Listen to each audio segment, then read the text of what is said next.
Game 3 of the CSL match between the University of Toronto and the University of Cal. Go Cal. Got to root for them. Apoth starting at the 3 o'clock position as the Orange Zerg. It is on Neo Medusa, and he's going up against a very tough opponent, JF, who I actually just did commentary of for Nostalgia. He's going to be the blue Protoss at the 10 o'clock position. So it is on Neo Medusa, so it's a buildable middle. We'll see what Apoth has. I know he didn't prepare for this match because he is subbing in. He actually played in match 1 as well. It's going to be really difficult, especially against... I don't know how JF's PVZ is, but he's a fantastic player overall. One of the best foreigners, period, out there. So really, Apoth is going to have a lot of work cut out for him. Wait. You just said you don't know how good JF's PVZ is? Did I just hear you say that? I know he has really good PVT, and I know he has really good PvP, but no, as far as his PVZ, I don't know how marquee it is. Well, I mean, he won first place in TSL, and he did have to go through a few zergs to get there. So, I mean, and he's one of the top foreigners, you know, outside of Korea with Protoss. His PVZ, I mean, people can debate and talk about certain points about how he, some of his timings are off and things like that. But you gotta remember that he is like the ultimate master with Reavers, and he uses them very effectively against Zerg. And he can easily, on Medusa, I've seen it a few times, a Protoss player do say a Reaver on this map because you can secure 3 bases super easy as a Protoss player. You know, you get your 2 gas and you get those extra minerals, so we could still see that type of build from JF, but he'll probably just play standard and do react based on what the Zerg does, obviously, but standard Zealot, Dragoon, High Templars, things like that.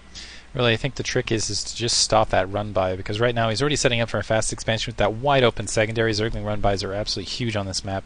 That's usually what we see, actually, is either, at least most of the time when I see Zerg playing on this map, it's either Zergling run by and then kind of go for expansions from there, or really as soon as you kill that probe scout, going kind of 3-hatch Hydra after that, because it's a wide open secondary for that as well. So there are a lot of cheese opportunities for Apoth. I think actually that would maybe do better for him, especially against a player like JF. He's already produced a full cadre of Zerglings running out to the front door to make sure JF produces the 3 cannons. I think this might be an indicator that he's thinking about doing, again, pushing for a Zergling run by later in the game. He hasn't capped any gas yet, so it would have to be on delay.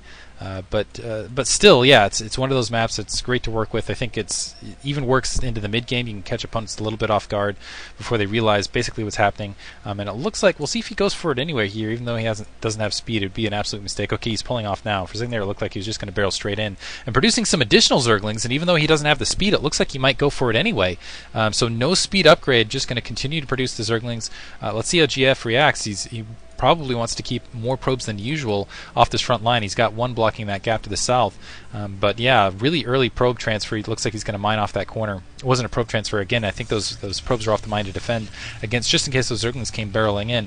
3rd hatchery being placed, so this is kind of an interesting kind of transition build. Let's see if he's going to wait for the gas before he decides to send those Lings. No, instead he's going to go after that Protoss Temple. And keep in mind, those Temple are something like 14 or 15 stacked Temples, each with 1,500 hit points. You really need splash damage to go through them, but still, he might be able to sneak through with this. Yeah, it's going to take a while to bust down those temples. JF should have more than enough time to keep doing his normal build, get a probe up there, build a pylon, a cannon, and chase those Zerglings off. Apoth, in the meantime, has taken his 3rd expansion, that mineral only behind the main base. Going to get that up and running and transition to, he might do 3-hatch Muta, or he'll probably do the more standard traditional 5-hatch Hydra. Yeah, really, 5-hatch Hydra has been kind of the golden thing, and I think it's one of those, it's actually the build that was kind of produced on Medusa. It's really the first time I ever saw it. It was kind of like in this era of play, on the Medusa era of play. You already have that pylon in that corner. 2nd temple been going down, but still plenty underneath. That's the other thing is every time you take one down, you have to retarget your Zerglings. Now the secondary up, completely running. JF has a pretty nice seal on his secondary across that front door. He is mining gas, going straight to layer, it looks like, so I think he skipped speed off the timing of that. Looks like the probe just kind of still alive in the base, so JF has got a really good idea of what's going on in the meantime, and he's got that cannon up again, plenty of time. Those Zerglings are going to have to back off after not too long, and it looks like an Overlord running up here, maybe even absorb some shots from the cannon to give the Zerglings some more time. I'm not sure that that's really going to be worthwhile, though, because still a lot of temples to go. That cannon's going to be up and able to pick them away. My question is whether Apoth is going to to have the reaction time to pull it off before he loses 1 or 2 zerglings. So maybe actually I think that Overlord was just to check to see if that cannon was there. So coming in corner because he doesn't have vision up on that top edge. Second gas being placed for JF. It looks like he does have that Stargate being planted. Let's see if he transitions more into, with that second gas, into a Bisu build, or if we do see, in fact, Corsair Reaver. You know, he's been getting in such good scouting with that probe. He sees that there's no tech going up just yet anywhere for Apoth. No Hydrogen, no Spire. I mean, obviously no Hydrogen before Lair is definitely going to be a Spire type build. There's a Spire finally going down in the main base.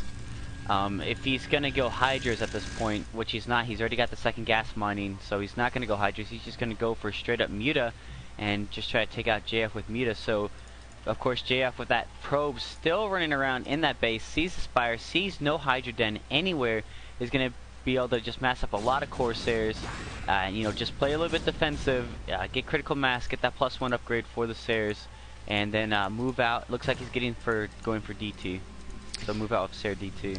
Yeah, I don't like DTs as much on this map because generally Zerg a little bit more passive because they have that mineral only back in their base and they've got that third right there. They tend to be a little bit slower about taking additional bases and kind of moving out in the field.